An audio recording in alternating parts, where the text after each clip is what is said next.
I don't know, you've probably come across this little diagram in the book, and it's quite a complicated diagram, so I'm going to just walk you through it a bit, and then I'll tell you the Egyptian story. So, this is a sequence of interconnected causal loops. So the question might be, well, how does morality emerge from the bottom? And I would say, well, especially the morality that's associated with assuming that attention is something that's sacred, roughly speaking. Okay, so imagine you see someone really engaged in something. You might think, oh, I'd really like to be engaged like that, which is what you would think, right? Because everyone wants that. It's like, I'd like to be engaged. Okay, so then you might think, well, this person looks like they're fully alive, something like that. They're not being obsessed by catastrophes and all that. They're into what they're doing. What's that like? Okay, you'd say, well, that's associated with creative exploration. And then you might say, well, why is creative exploration useful? And the answer to that is because it can generate adaptive behavior of all sorts. Okay, so then what? Well, then you can imitate the adaptive behavior because we can use our bodies as representational devices. So we act out the person who's interested in something. So that's actually in large part why people like to buy art. You know, so lots of people I've seen buy art. They like to buy art because they also have some contact with the artist. And they want to have some contact with the artist because it's kind of cool to have contact with an artist. It brings something into their life. And the artist is definitely someone who's outside standard hierarchies. That's sort of what defines an artist. So then, once you imitate the adaptive behavior, then you can play around with the imitations a bit. And you can ritualize them. And then you can dramatize them. And drama is an interesting thing once it gets formalized. You know, because basically what you're doing, imagine little kids, they get together, they lay out some rules for pretend play. Then they run a pretend play simulation. Then imagine like little Shakespeare Jr. is off to the side and he's taking some notes, and maybe he watches 6 or 7 different pretend play episodes and he thinks, well, this was the most interesting part of that, and this was the most interesting part of that, and this was the most interesting part of that. I think I'll put those all together, make them coherent. We'll have a really good story.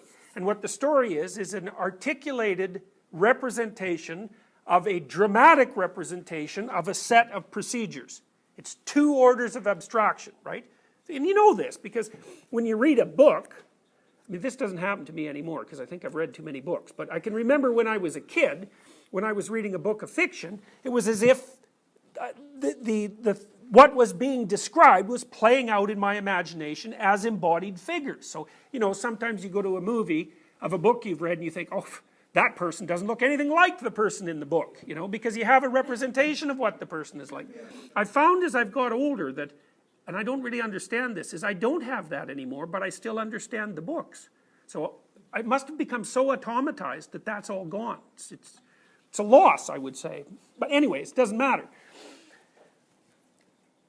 You see that once you get the bloody drama written down, or even when you can say it, when you can tell a story, you're so close to having the pattern revealed in an articulated manner. You can't say what the pattern is, but you can describe it. Well, once you can describe it, well, you're right next to philosophy, right? As soon as we have a set of dramas that we can all agree on, especially once they get written down, then we can start thinking about the dramas. And that's when philosophy enters the stage, as far as I can tell. It's like the groundwork for philosophy is already laid by centuries and centuries of human interaction.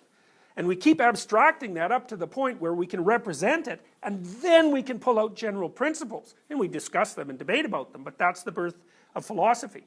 And all those levels interplay. Like, it's not just, the causal direction isn't just from creative exploration forward. It's each time you add a new level that interacts with the previous level, right? So you can talk about how you're going to play, or you can analyze literature, you know, or you can think about what you're going to write about. So each time you add another level of the capacity for abstraction, you make the whole system much more dynamic and complex. So the causal links, that's why there's all those little arrows on the outside. All of those areas are interacting with each other. So, yes?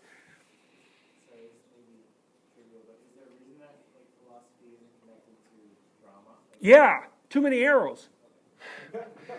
Yeah, let me show you something here. This is quite cool.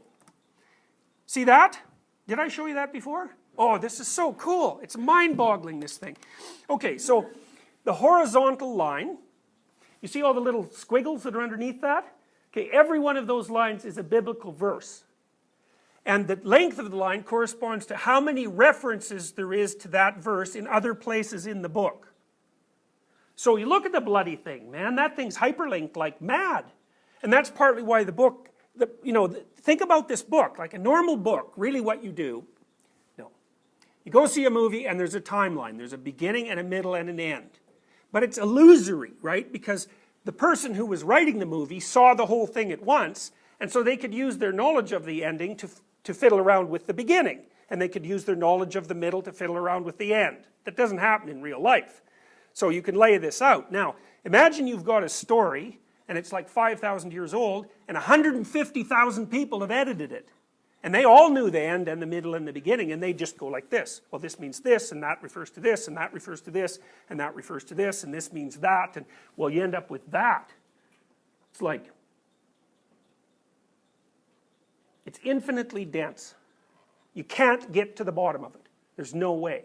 And really, it's hyperlinked.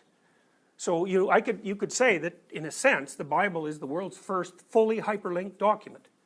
Weird. So, yep.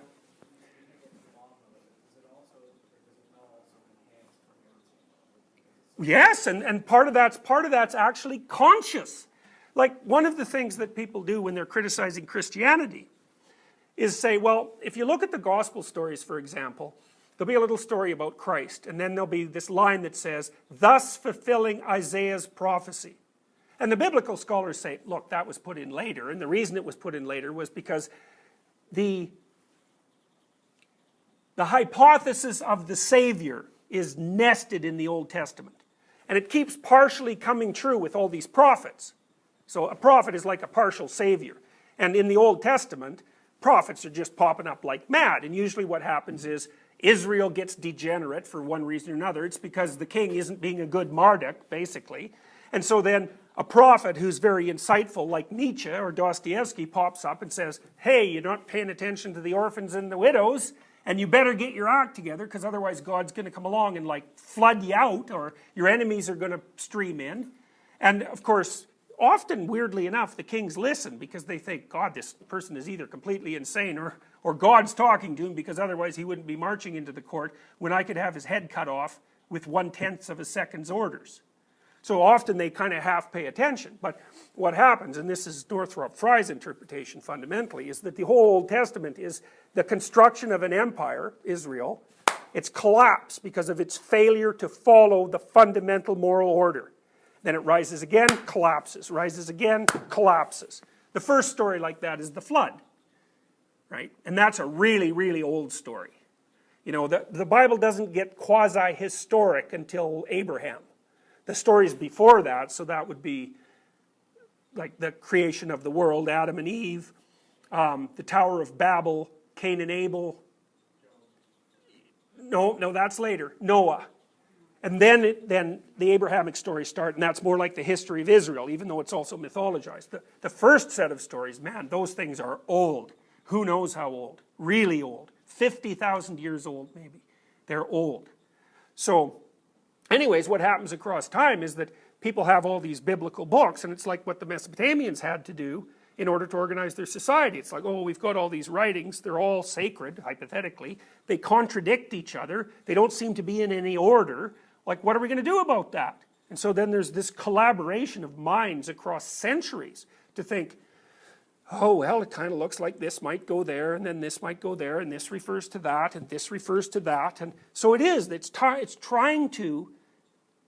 the collective imagination of humanity trying to make a coherent story out of experience. That's what it is. And, you know, you might say, well, it's our best guess. Is it true? Depends on what you mean by true, right? That's a very, very tricky question. Partly the question it's trying to answer is, how should you act? That's not the story. That's not a scientific story, but it's a bloody important question. Okay, good. So, Egypt. I felt like, do you know the story of, what was his name?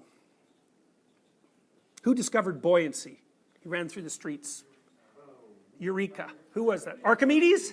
Okay, so Archimedes was trying to figure out how to measure the volume of something. And I think he wanted to figure out how you determined whether an alloy was pure gold or not. And so you'd have to get the volume of the damn thing, and then maybe you had a clump of metal that there's no way you could measure. And then he figured out that if you had a tub full of water and you dropped the thing in it, the amount of water that spilled over the edges would tell you exactly how big the thing was. And then you could weigh your thing, your metal, and you could tell what proportion of it was gold. And so he was so thrilled about that, he theoretically discovered that when he was in a bathtub. He got in and the water spilled over. He ran naked through the streets of whatever town he was in, yelling, "Eureka, Eureka, I've got it."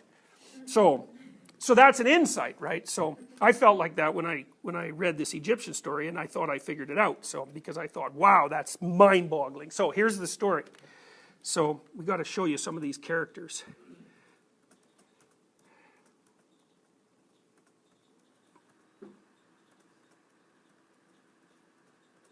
Okay, so the guy in the middle, that's Osiris.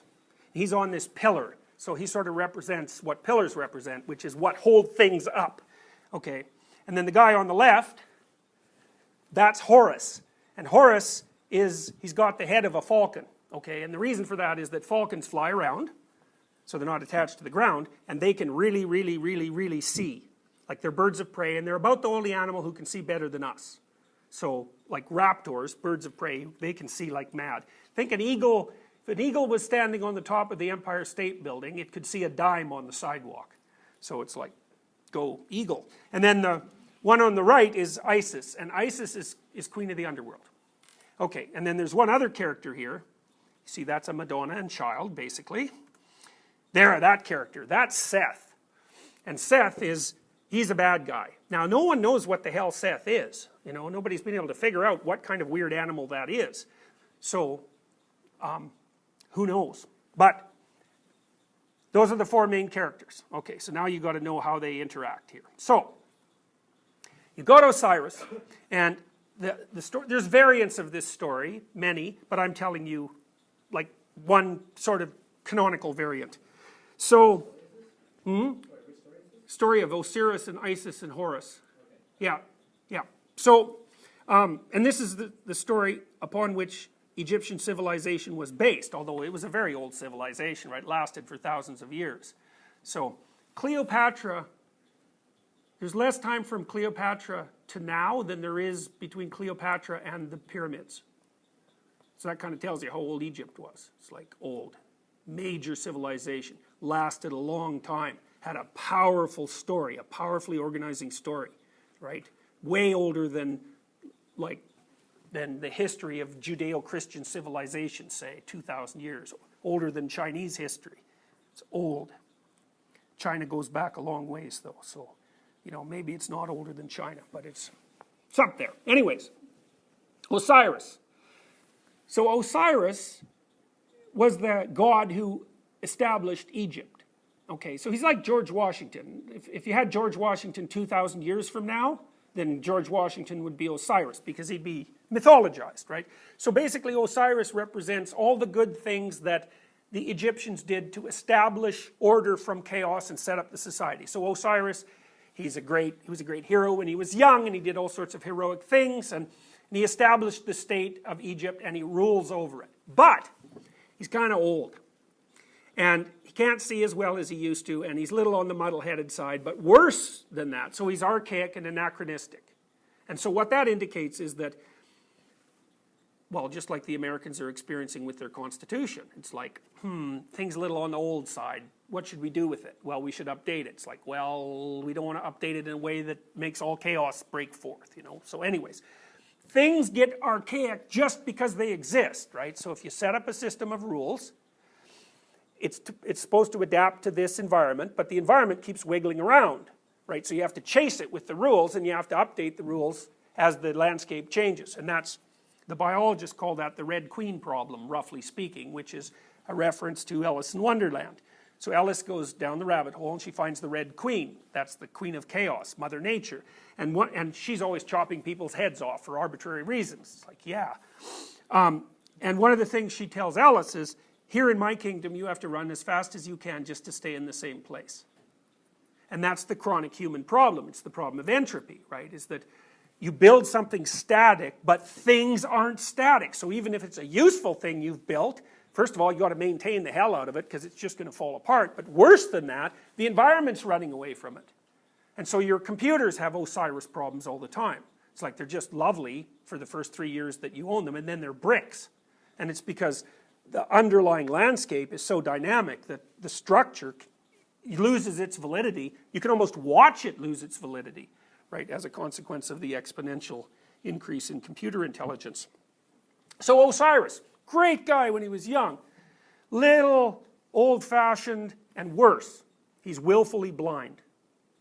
Now, the Egyptians insisted on that, and that's so cool. It's actually, you can be held responsible in an English common law court for willful blindness. And what willful blindness is the failure to realize something you could have realized. So, for example, if you're a CEO and you have a crooked chief financial officer, and you think maybe he's crooked, but you decide, well, I'm not going to look at the books because then I'd know. And then his malfeasance is brought to light, and you say, well, I didn't know. The prosecutor will say, yeah, but you could have, and you knew you could have, and you didn't. And so you're culpable for your own ignorance. It's like, that's such a brilliant idea. The Egyptians figured this out. Osiris is not only old and, decrepit and a little on the Alzheimer-y side, but he won't pay attention to things. He's had it with that. He's willfully blind. And that's a problem, because he has a brother who's the evil brother of the rightful king, which is a theme that you're all familiar with if you watched your Disney movies. He's like Scar in The Lion King, right? Same guy. Or in Aladdin, there's some bad character, I don't remember his name. That's the guy, yeah. And so, he's the evil, or Darth Vader in Star Wars. It's like, he's an archetypal figure. He's the evil brother of the rightful king. Now, why does the rightful king have an evil brother? That's easy. It's because organizations tend towards decay and corruption across time. That's what they do. The socialists are really on this with regards to corporations, right? The evil corporations. It's like, and the right-wingers think, oh no, it's evil government. So they're just projecting the archetype of the negative father onto the respective organizations, when in fact it's actually a characteristic of organizations. If you don't keep an eye on the damn things, they degenerate and they become corrupt. So that's just what happens. You better stay awake to deal with that. So anyways, Osiris has this evil brother named Seth, and Seth, the name Seth, becomes Satan through the Coptic Christians. Much later. So he's like the precursor to the devil, roughly speaking. Now, Osiris thinks Seth is all right, like Scar does, or like Mufasa does with Scar. Underestimates his danger, something you should never do. And so one day Osiris is just not paying much attention, and Seth gets a big scimitar, something like that, chops him into pieces. And then, because you can't really kill Osiris, because he's a god, as well as being the founder of the state and the ruler, the only thing you can do is make it difficult for him to get his act back together. So what Seth does is he takes Osiris's pieces and he scatters them all over Egypt. And the idea there is that when corruption overtakes an organization, then things fall apart. But the things aren't actually dead. It's like when a corporation falls apart, all the people in it don't die. They just fragment into maybe smaller groups. Some companies get spun off, or maybe they fragment all the way down to the individual level. But there's still potency left in it, and the structure is still there inside each of the individuals in the sub-organization. So you can get the damn thing to fall apart, but you can't get rid of it. So fine, he does that, he scatters these pieces everywhere, so it makes it hard for Osiris to, recollect himself or to get his act back together. So things fall apart and it's hard for you to get your act back together. That's the idea. And then he rules the kingdom, which doesn't work out very well, just like Scar in The Lion King, right? Because he's an evil tyrant, and all things considered, evil tyranny doesn't work that well, even for the evil tyrant. Although you should never assume that an evil tyrant wants things to work out well, not even for him. So, anyways, fine.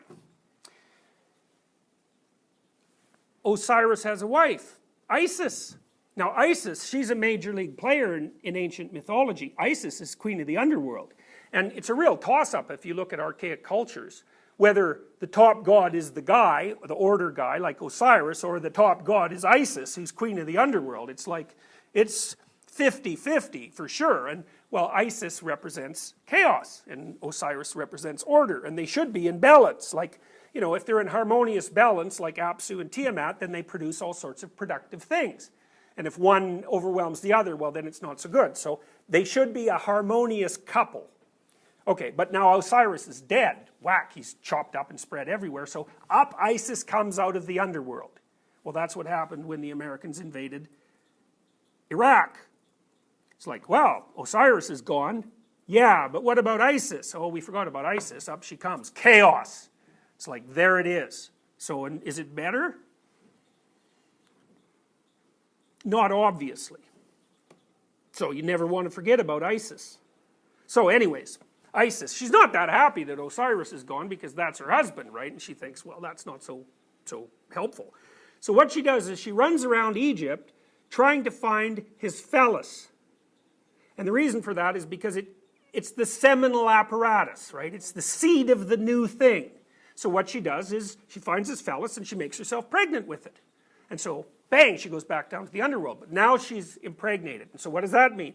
It means when remarkable things fall apart into chaos, the seeds of something new are potentially planted. Okay, so fine. She gives birth to Horus. Like Arthur, he's outside his rightful kingdom, just like Simba. It's a standard routine. Just like Harry Potter, right? He's outside his kingdom. And the reason for that is you're all outside your kingdom. It's like the kingdom is sort of old and archaic and doesn't quite fit the circumstances now, and it's not all that fair to you, and it's sort of arbitrary. And so you grow up to some degree in the underworld in opposition to it. So it's just an archetypal story. So this character, she finally gives birth to this character, and that's Osiris. And Osiris, he's quite the character. His name is Horus, and that's Horus there. And she's the benevolent goddess of all new things, as well as being the terrible goddess of the underworld. And, you know, she's bringing up Horus. And Horus, where is he here? There he is. So Horus is this falcon, because he can fly around and see everything, and he's also the eye of the Egyptians. And so it's like, he's like Marduk. He's eyes. He can see. Okay, so then Horus grows up, and he's thinking, enough underworld stuff, I'd like to have my kingdom back, my rightful kingdom. Now he's different than Osiris, and the reason he's different is because he can see. And not only can he see, he will see. And that's a whole different thing. So Horus is not willfully blind. And that's a drag, because he can see what's happened to the kingdom, and he can see Seth. And that's not so good. It's like you're in Romeo Dallaire's position then, aren't you? You have to shake hands with the devil. And you know what happened to Romeo Dallaire when that happened? It's like he's a general, right? I hope you all know this. You know, he was there in Rwanda when everybody got massacred and the UN didn't step in properly. He had to watch all that. It was like post-traumatic stress disorder instantly. So it's like, if your eyes open and you can see evil, it's like, you better look out, because if you're face to face with real malevolence, the probability that that will damage your brain is very high. You know, and one of the things that's very interesting, if you think about post-traumatic stress disorder, is that often in soldiers, it's a consequence of something they did, not something they saw. So they'll go out in the battlefield and they'll find out they're far more barbarous and cruel and destructive than they ever possibly imagined. And then how are they going to fit that into like corn-fed farm boy from Iowa scheme? You know, they can't do it. Poof, the whole structure's gone. It's very stressful to find that sort of thing out. And the people I've had in my practice who have had PTSD, it's almost always because they were subjected to some kind of malevolence. Like it was, they came face to face with something evil. And in one case, for example, I had a client whose boyfriend was going to rape her. She was naive beyond belief. And what gave her post-traumatic stress disorder wasn't what he did, because she could fight him off. She happened to be bigger than he was. It was the look of malevolence on his face when he attacked her. That was enough. And she had severe psychosomatic symptoms for 4 years after that. She couldn't even sleep. Her whole body would vibrate. And it took a lot of untangling before we figured out that it was the look on his face. And I've seen that happen other times. It's like, becoming face to face with this sort of thing is no joke. So Horus can see, but luckily he's a long ways from it, yeah? A friend of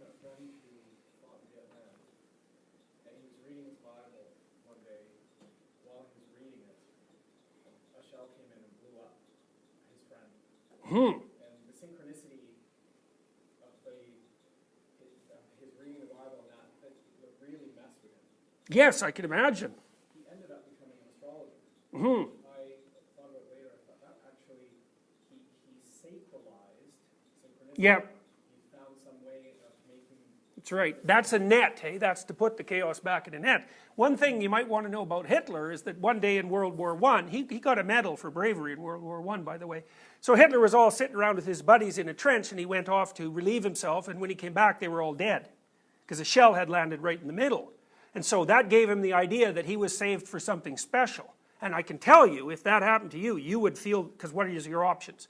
It's a horrible, chaotic, nasty place where brutal things happen at random. That's one option. Or you were saved because something special is waiting for you. It's like, it's a toss-up which of those two you're going to pick, but you're going to pick one of them. So, anyways, okay. So, Horus, he can see Set. Too bad for him. So he goes back to the kingdom, and he has like vicious fight with Set. And Set's like, they're pretty evenly matched. And so the idea there is that even if you're Horus, like son of order and son of chaos, and your eyes are open, it's like, it's a pretty even battle. So they're fighting away, and Seth gets the upper hand, and he tears out one of Horus's eyes. And then Horus, which is pretty damaging, you know, that's a drag to lose an eye. So his vision is damaged by his encounter with evil. But Horus keeps fighting, and eventually he prevails, and he gets the eye back, and he banishes Seth to the nether regions of the kingdom. It's like in The Lion King, where, you know, everything the light touches is the kingdom, and then there's the nether regions. That's where you send old Seth. So you can't get rid of him. Can't kill him. He's permanent. Because societies will always tend towards corruption. The best you can do is get the damn guy under control for a while. Okay, so now Horus has his eye. And you think, end of story. Pretty good story. You could animate that. He just slapped the old eye back in his head, you know, pick up the scepter, and he'd rule happily ever after. That isn't what happens. What happens instead is he keeps his eye, and he goes back to the underworld. And he finds Osiris's ghost down there, and it's sort of sitting there like this, you know, it's because it's all chopped up, and it, you know, it's a weird combination, because in one plane it's a chopped up body that's distributed everywhere, but down in the underworld it's like a ghost, a spirit. But it's not very animated. It's sort of in the land of the dead, like Pinocchio's father in The Whale. So what does Horus do? Well, he gives Osiris his eye. So now blind tradition can see. And then he takes his father, Osiris, back up to the surface, sort of, now they're a unit, arm in arm, so to speak. And it's the combination of Horus and Osiris that rule Egypt. And that's what the Egyptians figured out. It's like, God, that's so smart. It's like, well, you need the traditions of the state, right? Because you need them. They're vital. They hold back chaos. You can't just let that go, because then in comes Seth and up comes the underworld. It's like, that's not good. You need that as a bulwark. But then it's old and kind of blind, and it's going to tend towards corruption and fall over of its own accord. So how do you solve that? And the answer is, you pay attention and you provide dead tradition with living sight. And if you do that, then you get to be the ruler of the state, the rightful ruler of the state. Now the Egyptians basically hypothesized, this took a long time, that the pharaoh also had an immortal soul. He was the only person who did. But the immortal soul was basically the combination of Horus and Osiris. So the Egyptians conceptualized that as something that was eternal. So, and it was the central eternal feature of sovereignty. It's so smart. And so as long as the pharaoh was a good Horus and Osiris at the same time, then he was the rightful sovereign. And he was reflecting something of the utmost value, and it was immortal. It's so smart. So what happens so interestingly, they call this the democratization of Osiris. So to begin with, in the Egyptian state, you could only use the Horus-Osiris symbolism if you were either the pharaoh to begin with, or at least a high-ranking aristocrat.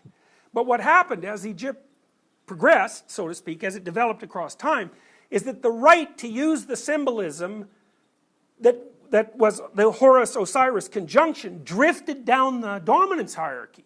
So at some point, all the aristocrats got to use it. Never drifted down to like women or common people or slaves or anything like that. But, you know, hypothetically, the Jews came out of Egypt, and one of the things the Jews said that went beyond the Egyptians was that each person was capable, was ennobled in some sense by their potential relationship with the highest value. That was God. And when the Christians showed up, that was universalized. Everyone had it, even prostitutes and slaves. So it's so cool because what happens is these societies get the idea of sovereignty laid out in this phenomenal heavenly drama, and they identify that with the thing that's at the top of the hierarchy, which is what they should do. But then what happens across time is everybody wakes up and thinks, oh, that's so interesting. It's characteristic of the pharaoh. It's characteristic of what should be sovereign. It's characteristic of what the highest value is. But it's actually characteristic of everybody. And it's almost impossible to overstate how important that is, because our whole conception of the idea of natural rights is predicated on the idea that there's something about you as an individual whose value is inviolable. So much that it doesn't even matter what you do. So if I see you brutally murder 20 people and there's 50 eyewitnesses and we know for sure you did it, you still have to be treated as if your central essence is of tremendous value, and you have to be given due process. The whole law bows down before that.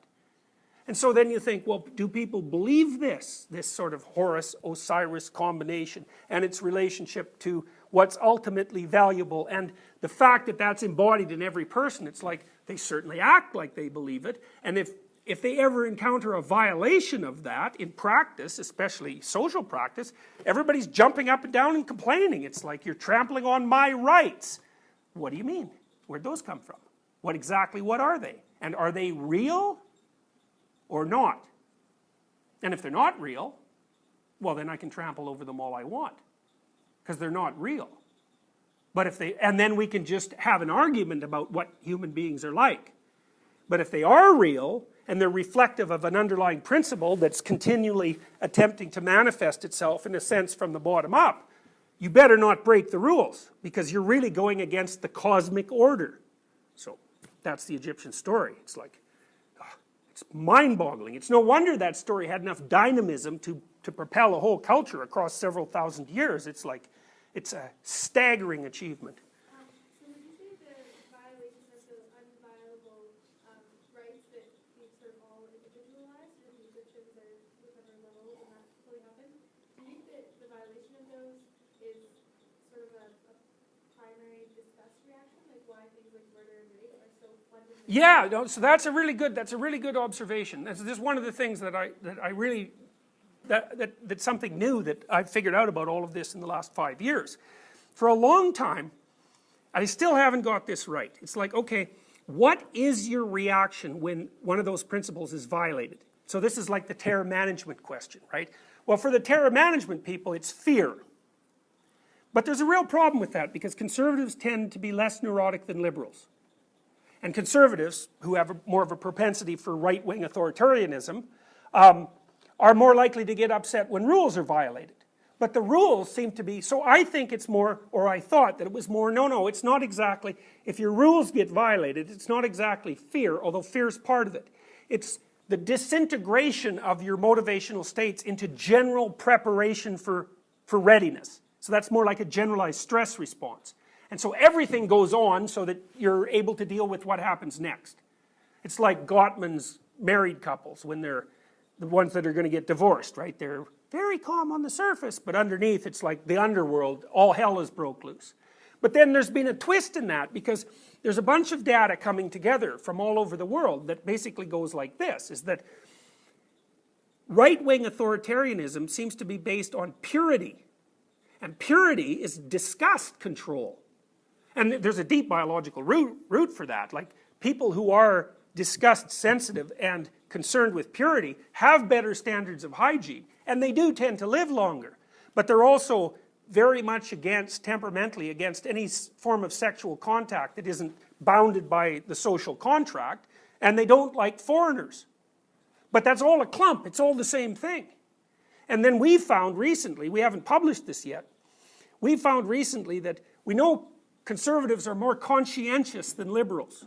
And then we found that conscientiousness fragments into industriousness and orderliness, which was great because people have been wondering for 5 decades how you plug the proclivity for right-wing authoritarianism into the general personality structure. And it's complicated because if you're a radical liberal, like a radical lefty, those aren't liberals, sorry. Radical lefty, a communist, you can be just, it seems like you can be just as authoritarian as you would be if you were a fascist. So, you know, that hasn't been quite sorted out yet. But it's the orderliness that seems to make people have this right-wing proclivity, and it does look like what they're trying to do is control disgust. So yes, so what the violation of that order, a huge chunk of it seems to be in this entirely new negative emotion system that we've only been untangling for 20 years. And it's not associated with neuroticism. Liberals are actually more neurotic than conservatives. You know, and you could say, well, that's because the conservatives are so well protected. It's like, no, you can't post hoc use your theory to predict the opposite of what you would have predicted before the data comes in. It's like, no, conservatives they should be more physiologically reactive. And there's some evidence that they are, but it does really seem to be disgust. And so, to jump ahead a little bit, after we'd sorted this out, now, a lot of the work that was done on disgust was done by Jonathan Haidt. He's the guy that deserves the credit for the disgust purity linkage. It's a big deal. And he was pushing the study of disgust long before people were paying any attention to it. So good for him. When I was working on the orderliness disgust relationship, I was also reading this book by Hitler called Hitler's Table Talk. And what it was he would talk at his dinners, and they collected it from 1939 to 1942. And he would like just spout off on whatever it was that was on his mind. And he was a very open person, so it's very lateral discussion. He was very interested in art and culture. But he was very, very orderly. And he was a worshiper of willpower. And orderly people are like that. Like anorexics are orderly. Too orderly. They can't even stand their own bodies. It's disgust that their bodies elicit. And they prize the ability to control their bodies. And that's hyper-orderliness. That's, I think, why it's associated, it's generally considered an upper middle class disease. And I think that's because a lot of people who are at that strata are hyper-conscientious, and that gets passed on to their kids, and sometimes that's just too much. Anyways, one of the things that really struck me about Hitler's writings, and it really blew me away, I'll tell you, was that he has a metaphor. All of his thinking's metaphorical. And the metaphor is, the Aryan race is a pure body, pure blood, pure, uncontaminated. And it's under assault by pathogens and parasites.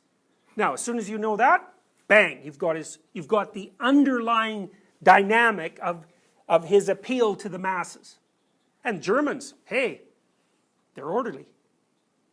So, you know, one of the things people say is that what happened in Germany constituted a decline of civilization, right back to barbarism. It's like, maybe not. Conscientiousness is associated with productivity quite highly. Correlation's about 0.4, roughly the same as the correlation with IQ. So conscientiousness is a prerequisite for civilization. And you can think, well, why would you be disgust sensitive and orderly? And the answer might be, well, how much of your grain do you want rats and mice to eat?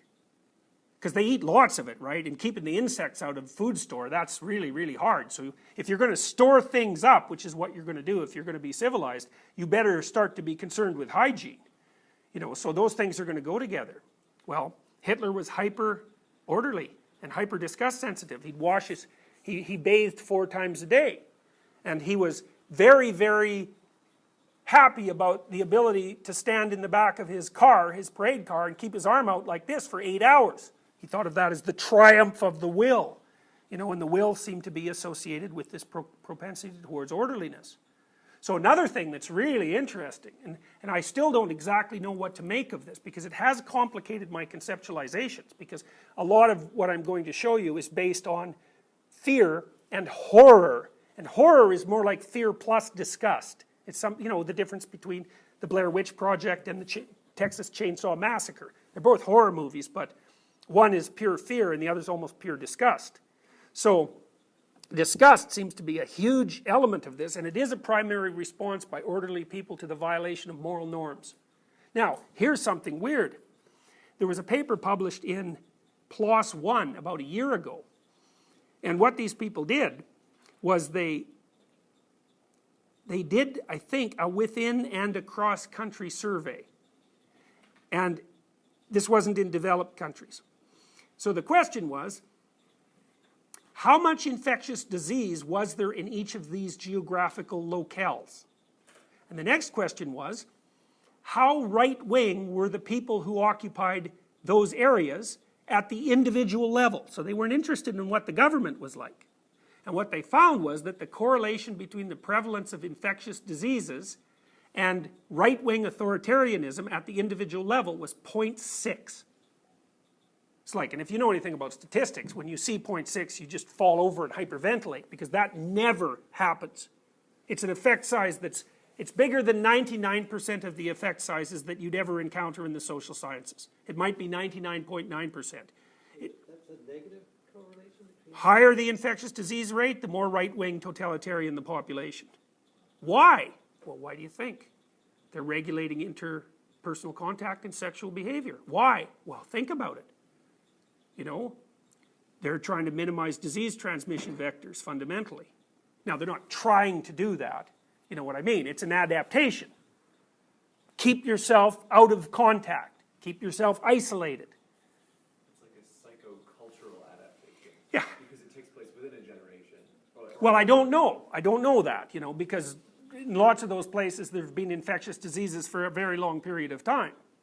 So, but anyway, so that's all very unsettling information, because it sheds a... So what it implies, and this is quite cool, it implies that the best way to control right-wing authoritarianism is to instigate effective public health policy. So if everyone has a sewer and a toilet and there's no infectious disease, there aren't any right-wing authoritarians anymore, because they're not necessary. Now, that might be an overstatement, but it also might not be. You know, it's definitely one of the prerequisites for the kind of stability and productivity that's characterized the West, is that all of our cities have functional sewer systems and everybody has a toilet. It's like, it turns out that makes a big difference, especially when you don't have one. Also, is it fair to say that what you could call disgusting conditions actually bring out the totalitarian in you generally? Well, it should. It should bring it out. You know, and I'm a reasonably orderly person. You know, if I go into a place that's chaotic, especially if it's chaotic and filthy, I have a really, really powerful impulse to tromp around until it's fixed. You know, because it just strikes me as things are deteriorating in a bad direction around here. You know, so, and I wouldn't say that one of my most outstanding characteristics is orderliness, but it's up there. I'm a reasonably conscientious person. So yeah, it's a visceral response. And the visceral response is something needs to be done about this. You know, and you can see how that's associated with conscientiousness. So we've been trying to figure out what makes conscientious people motivated. Because conscientiousness predicts life success. It's like, well, are they interested in what they're doing? No. It's dutifulness. Okay, so why is that a motivator? We're thinking that what the conscientious person wants is not to slide into the disgusting bottom of things. So imagine the hierarchy, okay? Top is pure, bottom is contaminated. Why? Well, I can tell you one reason. If you take a given geographical locale, this is even true for songbirds, and you rank order the denizens of that locale by their dominance position, and then you let a pathogen in, the animals die from the bottom up. Right. So the bottom of the dominance hierarchy is where all the pathogens hang out. And so if that's disgusting and it's morally impure and you're bad if you're down there, which is really a conservative viewpoint in many ways, it's your fault you're there, right? And I'm not going to be there no matter what. And so I think what the conscientious person is doing is fleeing the bottom. They're not trying to get to the top, except that that's the farthest away you can get from the bottom. And that's a purity motivation. Now, we don't know that yet because we haven't been able to figure out how to motivate industrious people in the lab. So, which is weird, right? Because conscientiousness predicts life success. You'd think that you could find a task in the lab that conscientious people would do better than non-conscientious people. We've tried dozens of things and not been able to do it. So now we're trying to make people embarrassed and ashamed and see if we can get them to like donate more to a charity if we do that. Based on the idea that what's motivating the conscientious person is a flight from contamination. It could easily be. So it's quite mind-boggling. Like it was a twist I'd never forecast in my conceptualization of these things. But the underworld, you know, it's a place of chaos and fear, but the underworld, that's hell. It's full of sulfurous odors, you know. It's not only terrifying, it's also disgusting. And it's associated symbolically with disgusting elements of the body as well. So, and purity, obviously sexual purity, for example, is certainly a hygiene purity admixture. And it's flight from contamination. And no wonder, right? I mean, there are sexually transmitted diseases. It's like a major vector of disease transmission. We saw that with the AIDS outbreak. You know, without airplanes, there wouldn't have been any AIDS outbreak. You know, jet planes plus promiscuity, it's like bang, you know. We almost generated a virus that took down the whole planet. So it's no joke when these things escape from their little box. You know, you might say, well, why aren't people allowed to have the sexual life they want? Well, the relationship between disease transmission and promiscuity is exponential. That's why. So, you know, you might think, well, that's no reason. It's like, okay, maybe not. But I don't know how many hundreds of millions of people have died from AIDS, but it's lots. So, you know, yep. How do you distinguish between Seth and Isis? We'll do that later. We're going to be doing a lot of distinguishing of that. In fact, that's a primary problem of men. Distinguishing Isis, so that's the feminine underworld, from evil. Right, right, because there's a negative element to both of them.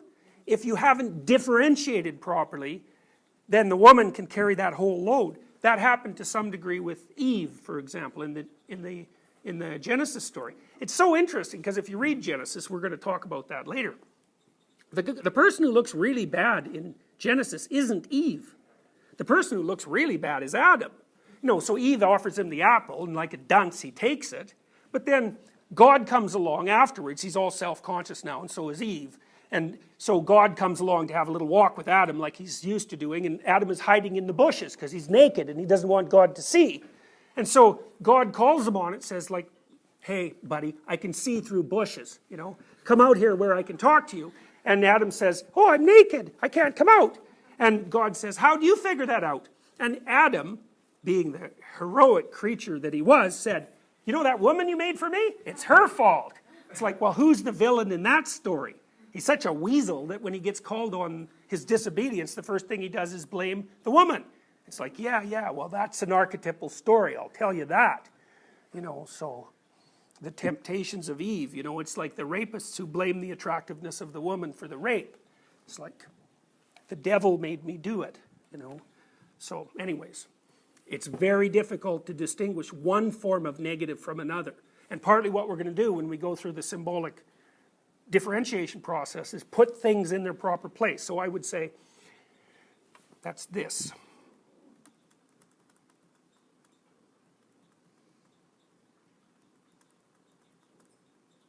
Oop, that's the wrong direction, sorry.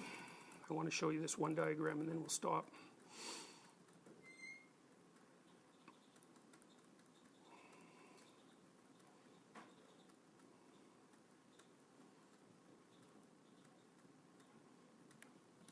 There. So, for me, that's the map of the symbolic sphere.